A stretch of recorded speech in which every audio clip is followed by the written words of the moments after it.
Clive Staples Lewis, better known as C.S. Lewis, was born into a book-filled home in Belfast, Ireland, on November 29, 1898. He passed away on a historically significant day, November 22, 1963, coinciding with the assassination of President John F. Kennedy. Lewis grew up with his older brother Warren, with whom he shared a lifelong friendship. From an early age, Lewis was surrounded by literature, with books stacked in nearly every room of his house. This environment fueled his vivid imagination, leading him to spend his childhood days immersed in reading and creating fantastical stories. These early experiences of conjuring up worlds inhabited by dressed animals and knights in armor notably influenced his first novel, Boxen, which he penned at the tender age of 12. This foundation in storytelling and love for the imaginative would later define his celebrated works in literature.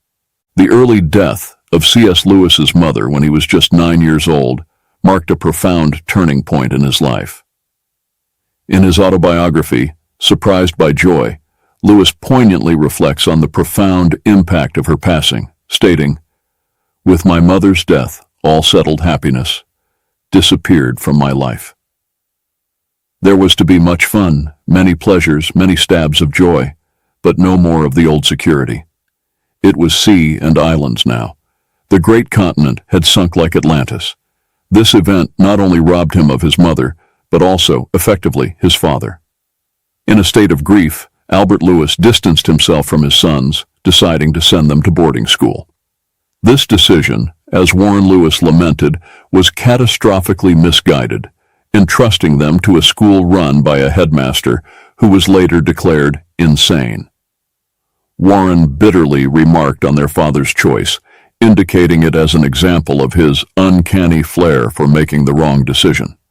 This traumatic period in Lewis's childhood, characterized by loss and the unsettling experience at the boarding school, would deeply influence his personal and literary development. During his challenging childhood, C.S. Lewis endeavored to engage deeply with his religious beliefs, a journey marked by diligence but also internal conflict. He practiced nightly prayers, a ritual that became a source of distress rather than solace due to his introspective scrutiny.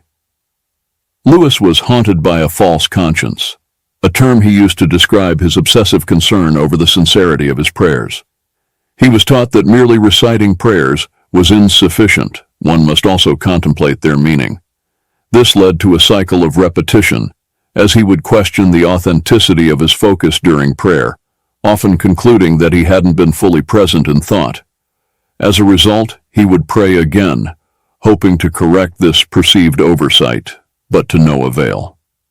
This practice spiraled into a cause of insomnia and intense nightly agony. Lewis himself reflected on this period, noting that continuing down this path might have driven him to madness. This experience underscores the complexity of Lewis's early spiritual life, revealing a profound struggle with faith and the pressures of religious conformity. Don't forget to subscribe to the channel and hit that like button. It really helps us keep bringing quality content to you. At the age of 16, C.S. Lewis's educational journey took a pivotal turn when he was placed under the tutelage of W.T. Kirkpatrick, affectionately known as Kirk, or the Great Knock. Kirkpatrick, a formidable intellect and educator, profoundly influenced Lewis's analytical and expressive abilities. Their initial encounter vividly illustrates Kirk's rigorous pedagogical method. Upon Lewis's casual observation about the wildness of Surrey's landscape, Kirk challenged him to define wildness and justify his expectations, revealing Lewis's use of the term as vague and unfounded. This meticulous scrutiny of thought and language set the tone for Lewis's entire tutelage under Kirk, instilling in him a foundational discipline in thinking, writing, and speaking with precision and logic. Kirkpatrick's influence extended beyond mere academic instruction. He shaped Lewis's approach to critical thinking and expression, qualities that would become hallmarks of Lewis's literary and academic career. Lewis's time with Kirk not only honed his skills, but also imbued in him a profound respect and gratitude for his mentor. attributes that Lewis acknowledged throughout his life. The clarity and rigor Lewis developed under Kirkpatrick's guidance were evident in his meticulously crafted arguments for faith, his precise use of language, and his effective teaching style. Even after Kirkpatrick's death, his intellectual legacy continued to resonate with Lewis, influencing his writing as though Kirk's discerning eye were perennially overseeing his work. This mentorship was instrumental in developing Lewis's distinctive voice, one that would come to be revered in both literary and scholarly circles. C.S. Lewis's journey from atheism to a deeply held Christian faith was influenced by a constellation of experiences, pivotal among them being his encounter with George MacDonald's Fantasts. This moment marked a significant turning point for Lewis. Upon reading MacDonald's work, he experienced what he initially described as a bright shadow that later, upon reflection, he understood to be holiness. This encounter with MacDonald's literature introduced a transcendent quality to Lewis's life, sparking a profound transformation in his spiritual outlook. Lewis's metaphor of his imagination being baptized vividly captures the immediate impact of fantasts on his psyche, suggesting a spiritual awakening or initiation that was deeply personal and imaginative in nature. However, he candidly acknowledges that this initial transformation of his imagination was but the first step in a more extended process of conversion. The phrase, "the rest of me, not unnaturally, took longer," underscores the complexity and gradual nature of his journey to faith, highlighting the distinction between an instantaneous awakening of the imagination and the slower, more deliberate conversion of one's entire being. This moment of epiphany through literature underscores the significant role that art and imagination played in Lewis's spiritual development, serving as a conduit for encountering the divine and catalyzing his eventual embrace of Christian faith. Lewis's path to Christianity was not merely intellectual, but was deeply intertwined with the aesthetic and imaginative aspects of his being, illustrating the multifaceted nature of spiritual conversion. C.S. Lewis's shift from atheism to a robust Christian faith was also significantly influenced by his confrontation with and subsequent rejection of chronological snobbery, a concept he critically examined alongside his friend Owen Barfield. Chronological snobbery, as Lewis defined, is the predisposition to dismiss the thoughts, beliefs, and works of previous eras simply because they are older, favoring the contemporary intellectual climate without critical examination. This uncritical acceptance assumes that modern ideas are superior merely because they are current, neglecting the fact that each era, including the present, harbors its own set of misconceptions and limitations. Barfield challenged Lewis to scrutinize the reasons behind the obsolescence of certain ideas, questioning whether they were genuinely refuted, and if so, how and by whom. This line of questioning opened Lewis to the realization that every age has its characteristic illusions, which can be corrected only by engaging with the wisdom of the past. Lewis advocated for a balanced reading diet, suggesting that for every new book read, one should read an old one, to mitigate the risk of being trapped within the intellectual confines of the current age. Lewis posited that immersing oneself in the literature of past centuries serves as a remedy to chronological snobbery, likening it to allowing the clean sea breeze of the centuries to refresh our minds. This approach ensures a broader perspective, safeguarding against the myopia of contemporary biases and fostering a more nuanced understanding of truth. Lewis's advocacy for engaging with ancient texts was not merely an academic exercise, but a transformative practice that informed his spiritual journey and intellectual development, challenging the prevailing assumptions of his time and enriching his faith. C.S. Lewis's journey to faith was marked by a meticulous dismantling of his objections against Christianity, facilitated by both an awakening of his imagination and the satisfaction of his logical inquiries. His conversion experience was characterized by an intense internal struggle, vividly described as feeling the steady, unrelenting approach of him whom I so earnestly desired not to meet. This metaphor captures the profound sense of inevitability Lewis felt as he drew closer to acknowledging the divine presence he had long resisted. His eventual submission to faith, described as the prayer of the most dejected and reluctant convert in all England, highlights the depth of his initial reluctance to embrace Christianity. Initially, Lewis's conversion led him to theism, the belief in the existence of a god or gods, specifically a creator who does not intervene in the universe. This was a significant, albeit intermediate, step in his spiritual journey, marking the beginning of his exploration into the nature of Christ and other religious philosophies. His progression from theism to Christianity was not accompanied by dramatic events or sudden revelations, but was instead a gradual realignment of belief. Lewis's final shift to Christianity occurred under remarkably ordinary circumstances, during a ride in the sidecar of a motorcycle on his way to the Whipsnade Zoo. He left his house not believing in Christ as the Son of God and arrived at his destination with that belief firmly in place. Lewis emphasizes the lack of external drama in this transformation, suggesting that profound spiritual change does not always stem from dramatic events, but can occur through quiet, internal shifts in understanding. This narrative underscores the personal and introspective nature of faith, a journey that, for Lewis, was as much about intellectual and imaginative engagement as it was about the soul's gradual surrender to the divine. C.S. Lewis's conversion to Christianity in 1931 significantly influenced his prolific writing career, already underway during his tenure at Magdalen College, Oxford. Within 2 years of his conversion, he published Pilgrim's Regress, 1933, his first apologetic work, marking the beginning of an extensive and diverse literary output that spanned over 3 decades. Lewis demonstrated remarkable versatility as an author, contributing to multiple genres with both depth and accessibility. His apologetic and philosophical writings, including Miracles, The Problem of Pain, The Abolition of Man, and Mere Christianity, offer rigorous, logical defenses of the Christian faith, blending intellectual rigor with profound spiritual insight.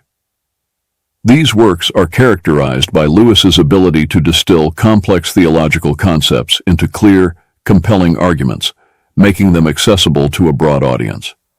In addition to his apologetic works, Lewis explored the Christian faith through imaginative literature. The Screwtape Letters and The Great Divorce use fictional narratives to delve into themes of temptation, virtue, and the afterlife, showcasing Lewis's talent for embedding theological reflections within engaging stories. Lewis's contribution to children's literature is perhaps most famously embodied in The Chronicles of Narnia, a series that has captured the imaginations of readers of all ages with its rich allegorical significance and captivating narratives. His space trilogy similarly combines science fiction with theological inquiry, exploring human nature, morality, and the cosmic struggle between good and evil. Beyond his writings on faith and fiction, Lewis also made significant contributions to the study of English literature. Works such as The Allegory of Love and English Literature in the 16th Century, excluding drama, reflect his scholarly rigor and are still esteemed for their insights into literary history and criticism. Lewis's poetry, though less well known than his other works, further demonstrates his versatility and depth as a writer, exploring themes of nature, love, and spirituality with lyrical precision. Throughout his career, Lewis's writings were unified by a commitment to exploring and articulating the truths of the Christian faith, whether through direct apologetic argument, allegorical storytelling, or scholarly analysis. His legacy endures not only in the breadth of his literary contributions, but in his ability to engage readers in a profound dialogue about faith, morality, and the human condition. C.S. Lewis's life was enriched by his engagement with a close-knit community of friends and intellectuals, most famously through his participation in the Inklings, a group of writers, scholars, and thinkers who shared a common interest in literature, faith, and the imaginative. The Inklings convened regularly from 1933 to 1963, initially gathering in Lewis's rooms at Oxford, and later at the Eagle and the Child pub, affectionately known as the Bird and Baby. This assembly included notable figures such as Lewis's brother Warren, J.R.R. Tolkien, Dr. R.E. Havard, and Charles Williams, among others like Neville Coghill, Hugo Dyson, Owen Barfield, and Adam Fox. The essence of these meetings lay in the sharing and critique of works in progress, fostering an environment of creative feedback that was both rigorous and supportive. Members of the group would present drafts of their ongoing projects, which ranged from Tolkien's early renditions of The Lord of the Rings to Lewis's drafts of The Great Divorce and Warren Lewis's historical works. This practice of reading and critique was central to the group's purpose, offering a space where ideas could be challenged and refined in a spirit of camaraderie. The Inklings' gatherings were characterized by their intellectual rigor, spirited debate, and mutual respect, all infused with a sense of humor and laughter. The feedback and discussions were straightforward and uninhibited, reflecting the group's commitment to honesty and improvement in their creative endeavors. This unique blend of critique and camaraderie contributed significantly to the development of some of the 20th century's most influential literary works. Beyond the literary contributions, the Inklings also represented a profound source of personal support for its members, including Lewis, offering a space where faith, philosophy, and life's challenges could be openly discussed. The group's impact extended beyond their immediate literary output, influencing broader discussions on Christianity, mythology, and the role of storytelling in human culture. The legacy of the Inklings, thus, lies not only in the remarkable works produced by its members, but also in the model of intellectual fellowship and creative collaboration they embodied. C.S. Lewis's marriage to Joy Davidman is a profoundly moving chapter in his life, one that has captured the imagination and hearts of many through its depiction in film adaptations like the BBC's and Hollywood's Shadowlands. Although the Hollywood version, featuring Anthony Hopkins as Lewis and Deborah Winger as Joy, takes creative liberties that introduce inaccuracies, Douglas Gresham, Joy's son and Lewis's stepson, has acknowledged the film's emotional truth, suggesting it captures the essence of Lewis and Joy's relationship. Joy Davidman, a writer in her own right, brought a profound change to Lewis's life. Their marriage began under the shadow of her battle with cancer, with little hope for a long future together. This context imbued their relationship with a poignant sense of urgency and depth. Remarkably, shortly after their marriage, Joy experienced a temporary remission of her cancer, granting them a brief but intense period of happiness and mutual fulfillment. For 2 years, they enjoyed a life enriched by love, intellectual companionship, and shared creativity, making the most of their unexpected time together. This interlude of joy was, however, short-lived. Joy's cancer eventually returned, leading to her death in 1960. The story of Lewis and Joy's marriage, particularly the way they faced her illness and cherished their time together, speaks volumes about Lewis's capacity for love, his deep emotional resilience, and the ways in which this profound personal experience influenced his subsequent writings and reflections on love, loss, and faith.